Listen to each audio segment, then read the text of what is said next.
En medio del brillo sofocante de una gala benéfica en el barrio más opulento de Madrid, donde el poder y el dinero se daban la mano, la inocencia de un niño de 7 años hizo que el tiempo se detuviera. Ricardo Alcázar, un magnate multimillonario cuya vida era una fachada de éxito construida sobre los cimientos de una amnesia total, se agachó para sonreírle al pequeño que se había colado en el evento. Fue entonces cuando el niño Leo miró a su madre, Elena, una camarera que luchaba por sobrevivir, e hizo la pregunta que lo cambiaría todo. «Mamá, ¿por qué ese hombre huele como papá?» Ricardo se quedó paralizado, el eco de esas palabras rompiendo una barrera de 7 años de vacío. ¿Qué harías si la pregunta de un niño te obligara a cuestionar si toda tu vida es una mentira? Pero antes de revelarte cómo la inocente pregunta de un niño y el aroma a madera de un pasado olvidado pueden destruir un imperio de engaños, haz una pausa. Si crees que el destino puede reencontrar dos almas separadas por la más cruel de las traiciones, dale a me gusta para apoyar esta increíble historia y suscríbete ahora. Porque lo que estás a punto de descubrir demostrará que ni la amnesia ni la maldad pueden borrar la esencia de un gran amor. Para Ricardo, esas palabras fueron más que una simple pregunta infantil. Fueron una llave que intentaba abrir una puerta cerrada con 7 cerrojos. Durante años había vivido en una jaula de oro, un ático de lujo en el barrio de Salamanca que se sentía más frío y vacío que una tumba. Su hermanastro Javier le había contado la trágica historia, un terrible accidente de coche que le arrebató a su familia y todos sus recuerdos, dejándolo solo a él para rescatarlo y ponerlo al frente del imperio familiar. Ricardo aceptó esa verdad porque no tenía otra a la que aferrarse, pero en su interior siempre sintió el peso de ser un impostor, un hombre sin pasado, atormentado por un vacío que ninguna fortuna podía llenar. El olor a madera de cedro y barniz, un aroma que no encajaba en su mundo de colonias caras y coches de lujo, fue la primera grieta en esa prisión de mentiras. Mientras tanto, Elena agarró la mano de su hijo con una fuerza que delataba su pánico. Arrastró a Leo lejos de aquel hombre poderoso, con el corazón latiéndole desbocado en el pecho. Su mundo era el humilde barrio de Vallecas, los turnos dobles y el recuerdo sagrado de su esposo, Mateo, un carpintero de manos fuertes y sonrisa cálida, fallecido hacía exactamente 7 años en un supuesto accidente laboral. Para ella, ese hombre elegante y distante no era más que un millonario inalcanzable. Sin embargo, la pregunta de Leo había desenterrado un dolor que creía haber sepultado. El olor a madera era el de Mateo. Era el aroma que se adhería a su piel después de un largo día en el taller, el olor de sus abrazos, el perfume de su amor. Una coincidencia imposible, una cruel broma del destino que, sin que ella lo supiera, acababa de iniciar un terremoto que sacudiría los cimientos de ambos mundos.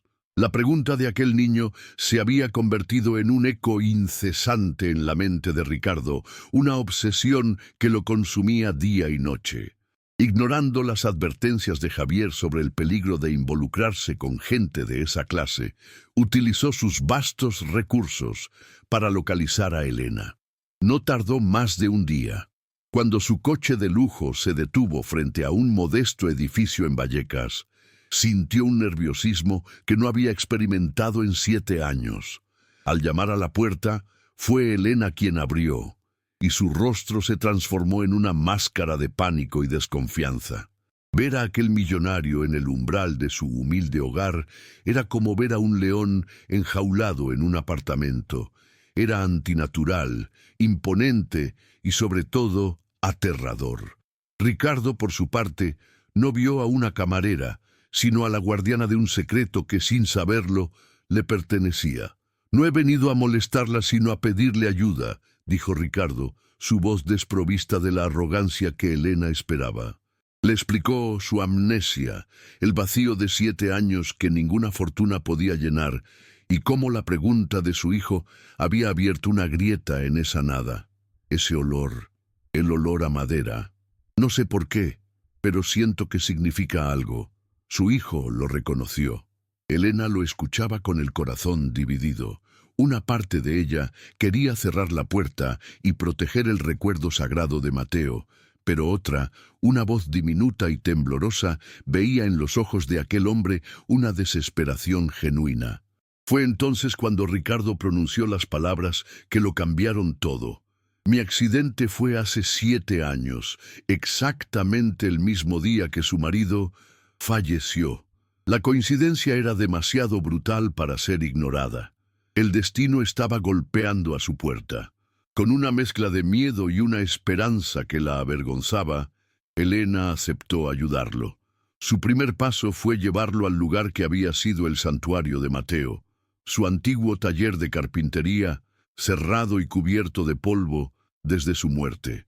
Mientras tanto, en su ático de lujo, Javier recibía un informe de su investigador privado, una fotografía de Ricardo y Elena entrando juntos en aquel taller abandonado, hizo que la sangre se le helara.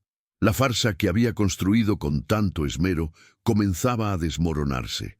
«Vigílalos», ordenó por teléfono, su voz un siseo venenoso. «No pueden descubrir nada. Si es necesario, haz que parezca un accidente. Otro más». La amenaza ya no era una sombra lejana. Se había convertido en un plan activo para silenciar la verdad para siempre. Dentro del taller, el aire estaba impregnado del aroma a cedro, pino y barniz. Para Elena era como respirar los recuerdos de su amor perdido. Para Ricardo era una avalancha sensorial que le provocaba punzadas de imágenes borrosas en la mente, el tacto de una herramienta, el sonido de una sierra, una sonrisa que no podía ver con claridad. Cogió un viejo formón de un banco de trabajo y, sin pensarlo, sus dedos se amoldaron al mango de madera con una familiaridad asombrosa. Elena lo observó, conteniendo el aliento.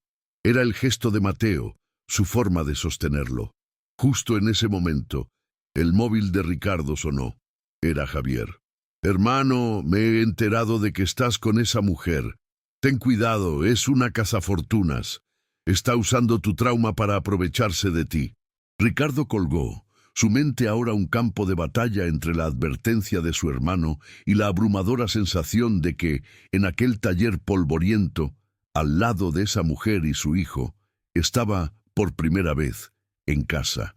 A jornada deles prova que o amor, forjado na dor e na verdade, é a força mais poderosa do universo.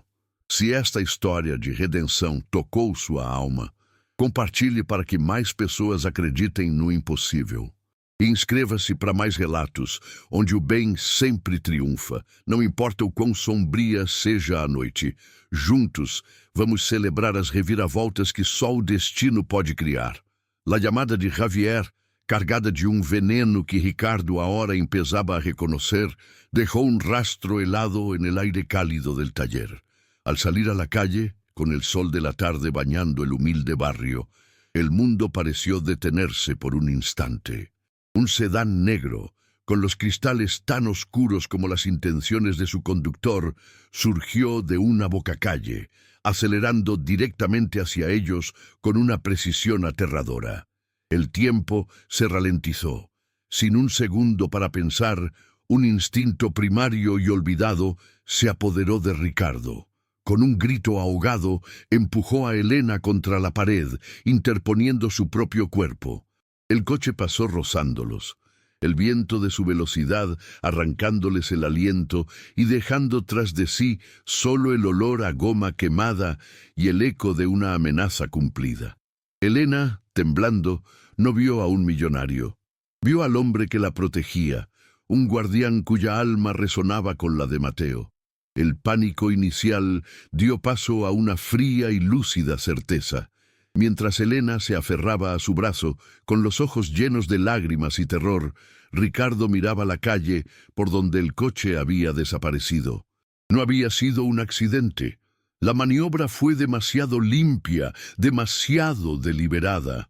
Aquello era un mensaje de Javier, una advertencia brutal para que abandonara su búsqueda. El miedo que debería haber sentido se transformó en una rabia sorda, una determinación que no había experimentado en 7 años de vida vacía. Por primera vez, no se sentía como una víctima de su amnesia, sino como un luchador defendiendo un territorio que, aunque desconocido, sentía intrínsecamente suyo. Miró a Elena y en su rostro asustado vio la razón por la que no podía, no debía rendirse. Protegerla se había convertido en una necesidad tan vital como respirar. El estruendo del coche y el grito de Elena atrajeron la atención de los pocos vecinos que quedaban en la calle.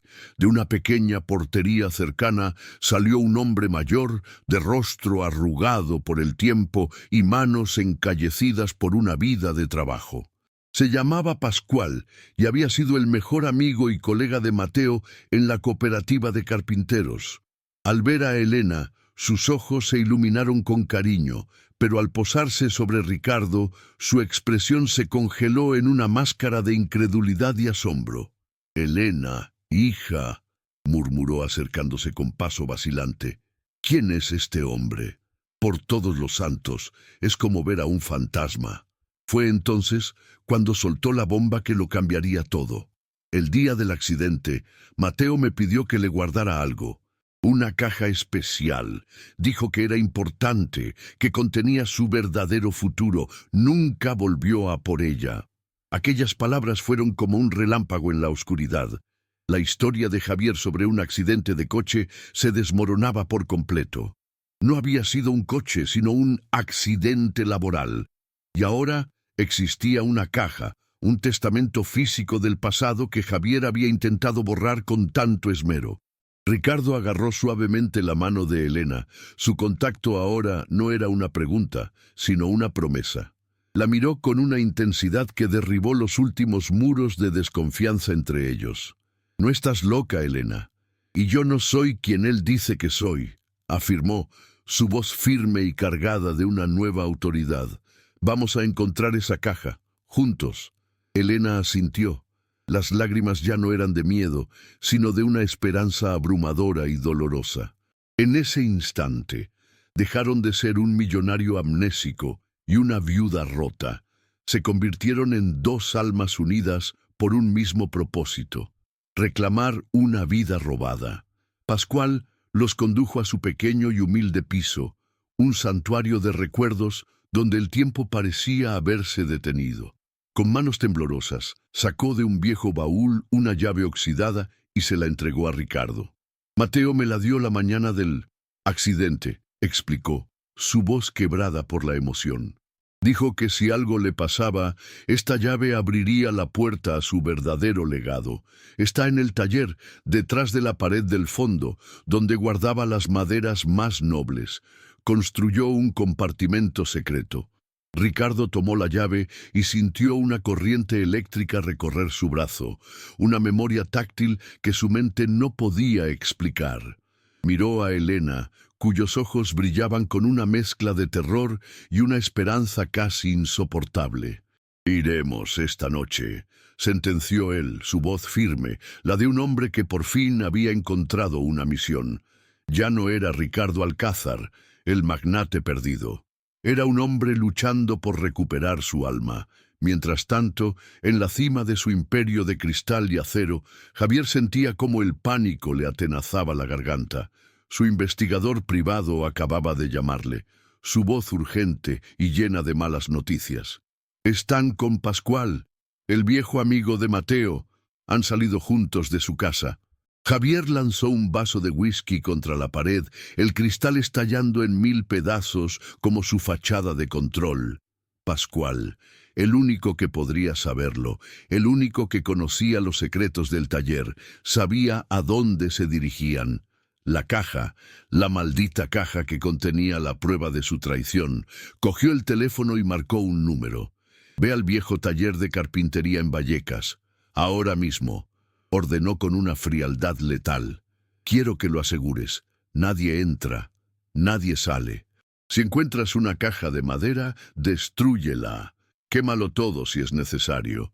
No quiero que quede ni rastro.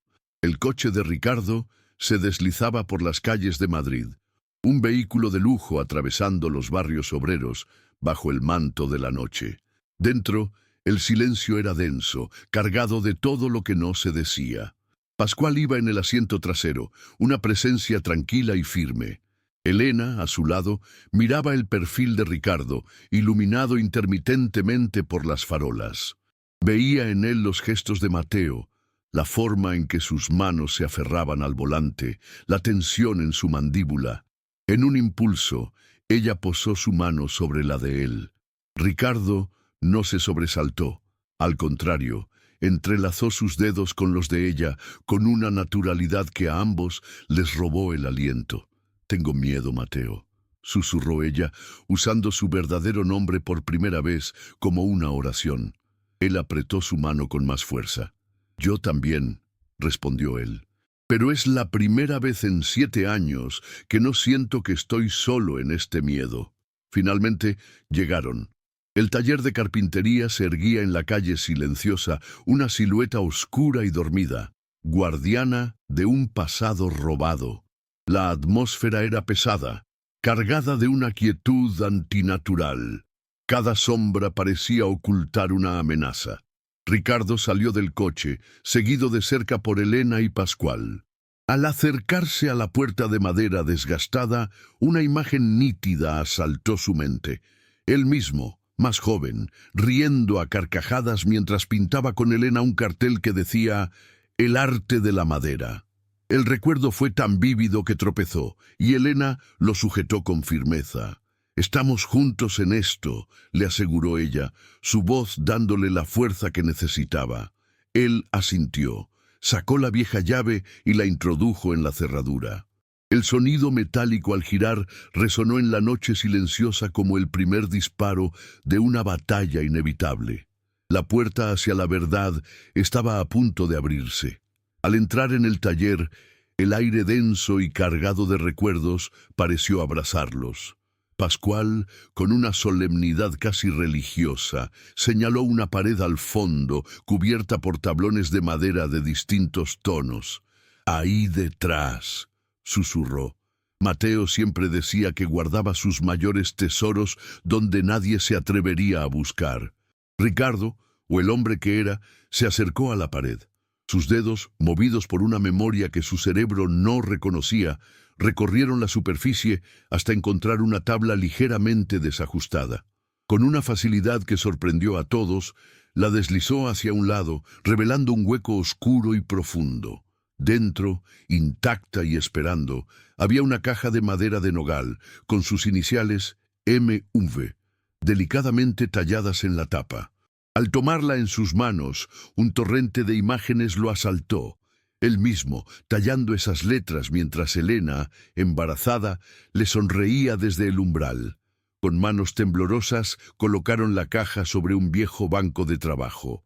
El polvo de 7 años se esparció por el aire como fantasmas liberados de su letargo.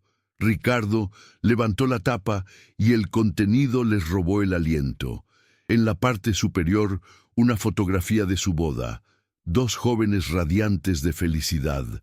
Debajo, un fajo de cartas de amor atadas con una cinta azul y al fondo, una carpeta de cuero. Elena la abrió con dedos vacilantes y un sollozo ahogado escapó de sus labios. Dentro estaba el testamento original de don Fernando Alcázar, nombrando a su hijo ilegítimo, Mateo Vargas, como su único y universal heredero, junto a una prueba de ADN irrefutable. Justo cuando Ricardo leía su verdadero nombre en el papel, la puerta del taller se abrió de golpe. Javier estaba allí, con el rostro descompuesto por la furia y los ojos inyectados en sangre. «Esa fortuna es mía», siseó, su voz goteando veneno, «y la quemaré antes de devolvértela».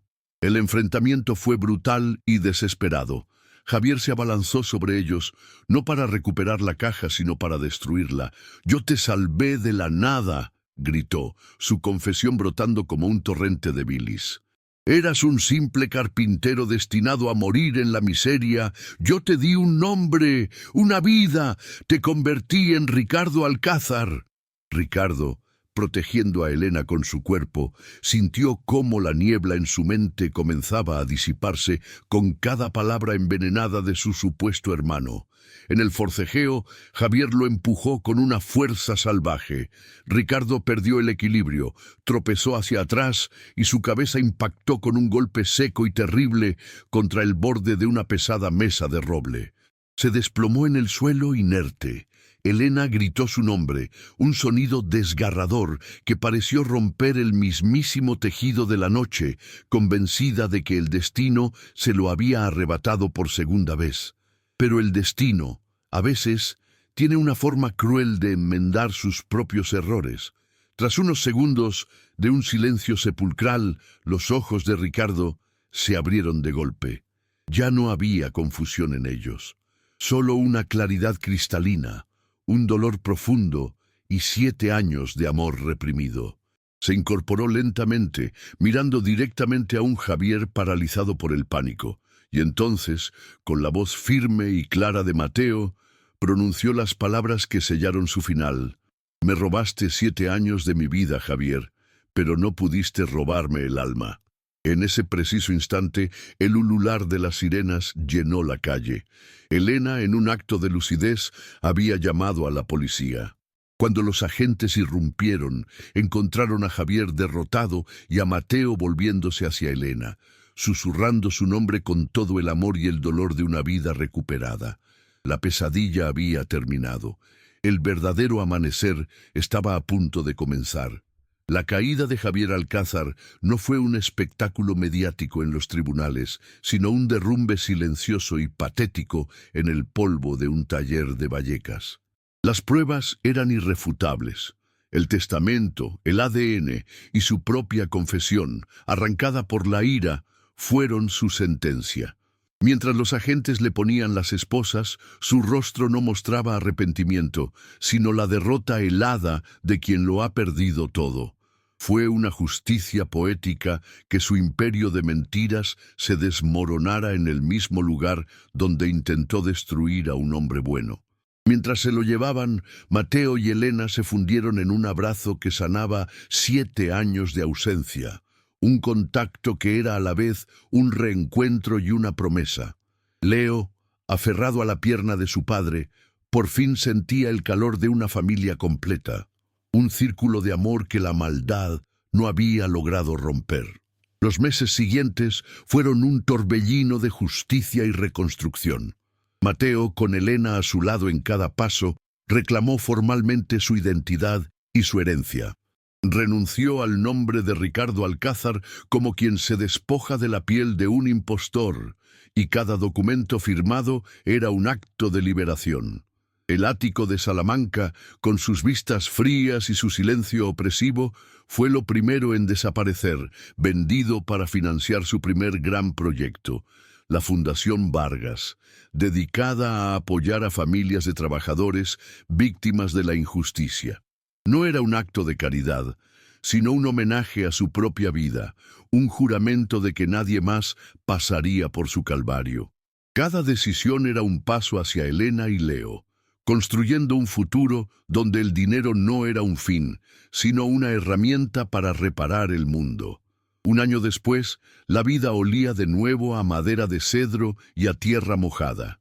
Habían comprado una casa luminosa en las afueras de Madrid, con un inmenso jardín donde Leo podía correr libremente y un taller espacioso donde Mateo había vuelto a ser el artesano que siempre fue. Mateo, con las manos manchadas de barniz pero el corazón lleno, le enseñaba a su hijo a lijar una pequeña pieza de madera, transmitiéndole no solo un oficio, sino el legado de su verdadera identidad. Elena los observaba desde el porche con una mano sobre su vientre, donde crecía el símbolo de su futuro, una nueva vida concebida en la verdad y el amor incondicional. La risa de Leo se mezclaba con el sonido de las herramientas, creando la banda sonora de una felicidad que había costado lágrimas, pero que ahora era indestructible. La boda no se celebró en una catedral ostentosa, sino en el jardín de su nuevo hogar, bajo un arco de flores que ellos mismos habían construido. Fue un juramento sellado, no ante un altar, sino ante el destino que habían logrado reescribir. Helena caminó hacia él con un vestido sencillo, su rostro iluminado por una alegría serena. Mateo la esperaba con lágrimas en los ojos, viendo en ella no solo a su esposa, sino a la guardiana de su alma, la mujer que nunca dejó de creer. Leo, con un pequeño traje, les entregó los anillos con una sonrisa que abarcaba todo el universo. Fue un beso que no era un comienzo, sino la confirmación de un amor que ni la amnesia, ni la maldad, ni el tiempo habían podido destruir. Su familia, por fin, estaba completa, unida y en casa. La historia de Mateo y Helena demuestra que el amor, forjado en la verdad y la resiliencia, es la fuerza más poderosa del universo. Si este relato de justicia y reencuentro ha tocado tu alma, compártelo para que más personas crean en las segundas oportunidades. Y suscríbete para no perderte más historias donde el bien siempre triunfa, sin importar cuán oscura sea la noche. Juntos celebraremos los giros del destino que demuestran que el pasado nunca puede borrar quiénes somos en realidad. Así, la historia de Mateo y Helena se convierte en un faro de esperanza que ilumina la verdad más profunda de la existencia humana. Nos enseña que la identidad no reside en un nombre impuesto ni en una cuenta bancaria abultada, sino en la esencia inmutable que llevamos dentro, en ese aroma a madera, a hogar y a amor que ninguna tragedia puede borrar. El frío lujo del ático de Salamanca no era más que una prisión dorada, una fachada hueca para un alma que anhelaba volver a sus raíces. Su viaje demuestra que la verdadera riqueza no se mide en posesiones, sino en la valentía de luchar por recuperar quiénes somos y en la fortuna de tener a alguien que nos espere al otro lado del olvido, manteniendo viva la llama de nuestro recuerdo. Su increíble odisea es la prueba irrefutable de que existen hilos invisibles que conectan a las almas destinadas, lazos tan fuertes que ni la amnesia más severa ni la traición más cruel pueden romper. Demuestra que, por muy profunda que sea la oscuridad, o por muy elaborada que sea la mentira, la verdad y el amor son como una luz poderosa que siempre encuentra una grieta por la que abrirse paso y reclamar lo que es suyo. La jornada de Mateo y Helena nos recuerda que nunca debemos renunciar a la esperanza, que las segundas oportunidades no son un mito de los cuentos de hadas, sino la recompensa tangible y maravillosa para un corazón que se niega a olvidar quién es y a quién pertenece, incluso cuando la mente no puede recordar. La jornada de ellos prueba que el amor, forjado en el dolor y la verdad, es la fuerza más poderosa del universo. Si esta historia de redención tocó tu alma, comparte para que más personas crean en lo imposible. Y suscríbete para más relatos donde el bien siempre triunfa, no importa cuán sombría sea la noche. Juntos vamos a celebrar los giros del destino que solo el destino puede crear.